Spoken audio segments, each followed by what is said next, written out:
This disc that I'm holding in my hand, up until the point of recording, or I guess up until the point of posting, to the best of our knowledge, you cannot purchase the disc that is in my hand right now. I only know of one other copy that exists, and this is one of the two that I've had verified exist. What I have in my hand is a trade demo. Trade demos are similar to retail demos, but they're not typically available to the general public, so you wouldn't find this in like a PlayStation magazine or any of a million ways you'd normally get a demo disc. Typically, trade demos have either a large portion of the game or the entire game on the disc, and they're sent out to journalists and game critics to essentially test and play through the game. One of the most popular ones was the Rule of Rose trade demo disc, which was sent by Atlas out to journalists shortly before the game's release on September 12th, 2006. It was one of the most expensive and now well-known trade demos. It has its own wiki. That's how I know this. In my research, I caught wind of a Demon's Souls trade demo. A collector from the Czech Republic was looking to collect all of the different variants of Demon's Souls for his PS3 collection. In that same thread, a user mentioned a suspiciously captured Demon's Souls PlayStation 2 disc gifted to a journalist to play and review. Fortunately, he got bullied off of Reddit and only attached a photo, which I can no longer find. Trade demo collectors get crazy and insane about what they want in entire series, especially people who collect Atlas trade demos. The thing is, the one we have here isn't a rumor. We are very excited to be here today to present this live demo of Killzone 3 in 3D.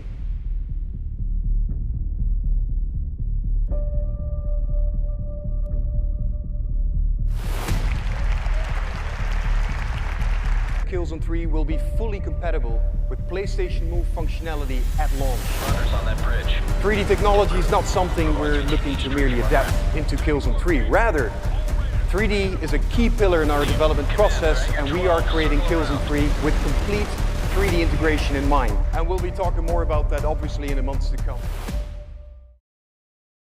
So, Guerrilla Games, the developers behind Killzone 3 and the entire Killzone series, had a bit of a rough start, as initially they were a merge between 3 other game studios and ended up making Game Boy games and Game Boy Advance games, but never really took off because they didn't use licensed IPs. They didn't make the licensed movie slop that a lot of publishers and actually wanted, so this ended up not terrible for them, as later on they got obviously bought out by Sony, and then began work on Killzone for the PS2, which generated major pre-release hype. Like, everyone was everyone was excited for Killzone, and it sold over 1 million copies worldwide. Killzone earned its own greatest hits status here in North America, and platinum status in Europe. Several other companies sought to acquire Guerrilla, but Sony had a real grip on them. Guerrilla later released Killzone Liberation for the PSP and Killzone 2 for the PS3. In May of 2010, Sony announced Killzone 3, followed by a multiplayer closed beta for select fans. They had released single-player demos for Killzone 3 on February 16th of 2011. Both were supporting the PlayStation Move controller, which, if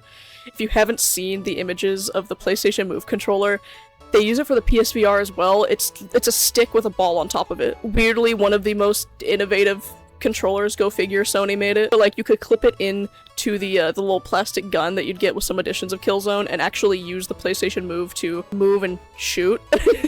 Yeah, so this was before they made the PSVR. They were doing VR-like things before the PSVR, and it was technically not a light gun, because it didn't have to interact with a CRT. Promotional material for Killzone 3 included rare items like the helmet. There are 2 different variants of the Hellgas helmet. One that lights up and one that does not. I don't know how the difference, or how you would get the difference. I would assume that would be spread between stores, like GameStop versus Walmart or Target.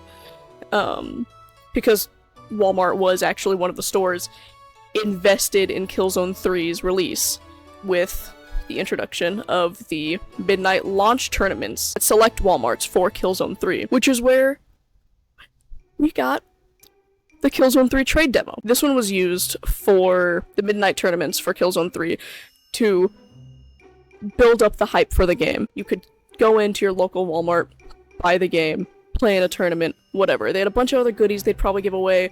I don't know. I wasn't there. Unfortunately, I was too busy being in, like, elementary school in 2011. But 2011, amazing year for games. Like, Black Ops 1 came out that year. I'm pretty sure Skyrim came out during that year. I don't remember if it was early or late 2011, I remember liking Skyrim, that's what I do remember. There was so much going on in 2011, I'm surprised that Killzone 3 had as much hype as it did, because now I don't hear anyone talk about Killzone. And I'm gonna chop that up to the fact that the studio's just not making more Killzone games. There's an entire subreddit dedicated to Killzone. People obviously still like it. They're getting the Hellgast like logo and stuff like that tattooed on them, and still spray painting PS3s or whatever they do, I don't know. People still like Killzone 3. So why hasn't this disc come up anywhere else? There has literally been one other instance on the internet. I've been asking around for like upwards of a year now about this trade demo, and there has been nothing that comes up. There's one other person that has sent me an image on one of them, a copy of it, on Reddit, like maybe a month ago now, a couple of weeks ago, and that's the only other one I've seen. And we only know of one other one in existence, except for ours. So you can see why this is such a strange disc, because no one's really seeking it out. I haven't seen any posts of people seeking it out. Can barely find the forums of people talking about the Walmart midnight launches, so I'm unclear on everything that's going on with it. All I know is that I put it into the PS3 and it plays the game. Hell, I streamed it at the shop. We didn't say which version it was, but we streamed the game. We streamed co-op multiplayer. It is the full game.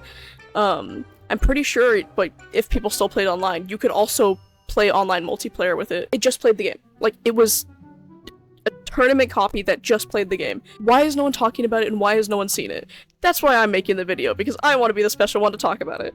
I love things that are unique to me. Like, I have a couple of random signed motorsports merch that, like, I found in a thrift store, or like a personalized thing signed by like the voice actor for Spike and Cowboy Bebop that doesn't even have my name on it, but I found it in a thrift store and it's signed by him. It's personalized to whoever's it was. It's awesome, it's cool, it feels great. But yeah, thank you for hanging out with me, thank you for listening to me talk about something that I've been wanting to talk about for the past year and a half, but I never got around to making the video until now. We're Silver Canon, we're a local game store out in Baltimore. If you're local, come out. If you're not, supporting the channel, supporting the website. We do ship, so we also have Warhammer up on the website, supporting the Patreon, which you can also go grab some free maps up on the Patreon now if you play D&D or tabletops. So if you're looking to support us, there are definitely ways. And comment and let me know if you've seen a copy, or if you know of any copies that exist, or you're interested in learning more, because if I can scrounge up any more information, I'll tell you about it. This is my thing now.